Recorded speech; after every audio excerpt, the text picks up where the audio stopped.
Treadmill कैदियों को सबक सिखाने के लिए बनाई गई थी। इस मशीन से कैसे कैदियों को सबक सिखाया जाता है, वर्जिश मशीन कैसे बन गई।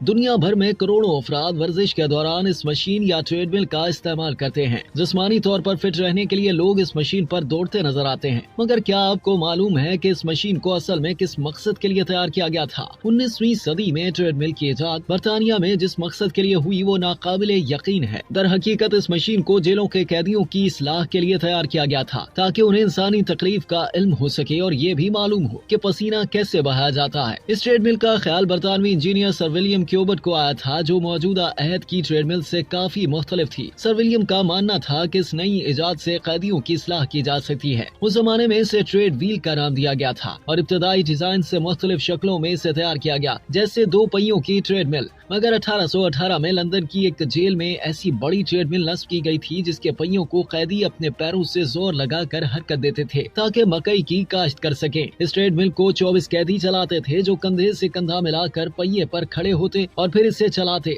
ये कैदी दिन भर में 6 घंटे तक इसे चलाते और औसतन 14,000 कदम चलते थे। मगर इस मशीन से कैदियों की इखलाकी हालत पर कोई खास असर नहीं हुआ, जिस पर सर विलियम ने ऐसी ट्रेडमिल तैयार की जिससे जेर जमीन पानी को बाहर निकाला जाता। दिलचस्प बात यह है कि बरतानिया के बाद 1822 में सर विलियम की ट्रेडमिल की अमेरिका आमद हुई और इसे 4 जेलों में नस्ब किया गया। 1902 में इस ट्रेडमिल का इस्तेमाल मतरूक हो गया और फिर मौजूदा अहद की ट्रेडमिल बतदरीज वजूद में आने लगी। 1911 में अमेरिका में एक ट्रेनिंग मशीन का पेटेंट जमा कराया गया, जिसमें एक ट्रेडमिल बेल्ट को दिखाया गया था। इस पेटेंट की मंजूरी 1913 में दी गई, मगर इस पर ज्यादा काम नहीं हो सका। 1952 में डॉक्टर रॉबर्ट ए ब्रूस ने पहली मोटराइज्ड ट्रेडमिल को तैयार किया, जिसे दिल और फेफड़ों के अमराज की तशखीस के लिए इस्तेमाल किया जाता था। इसके लिए इन्होंने एक टेस्ट भी तैयार किया, जिसे अब ब्रूस प्रोटोकॉल कहा जाता है। इस टेस्ट में मरीज ट्रेडमिल पर चलते या भागते थे, जिस दौरान ECG मशीन इनके जिस्म से मुंसलिक होती। इस तरह डॉक्टर और उनकी टीम दिल और फेफड़ों के मसाइल की शनाख्त करते थे। 1960 की दिहाई में जाकर पहली बार मौजूदा अहद की ट्रेडमिल बनना शुरू हुई, जिसे एक इंजीनियर विलियम स्टोब ने इजाद किया था। उन्हें इसका ख्याल एक किताब पढ़कर आया था, जिसमें जिस्मानी फिटनेस के लिए ऐसी मशीन का जिक्र किया गया था और इसको देखकर उन्होंने मशीन को तैयार किया। उन्होंने पहले प्रोटोटाइप मॉडल तैयार किया, जिसे उन्होंने पीस मास्टर 600 का नाम दिया था और बतदरीज ये मशीन बड़े पैमाने पर तैयार होने लगी।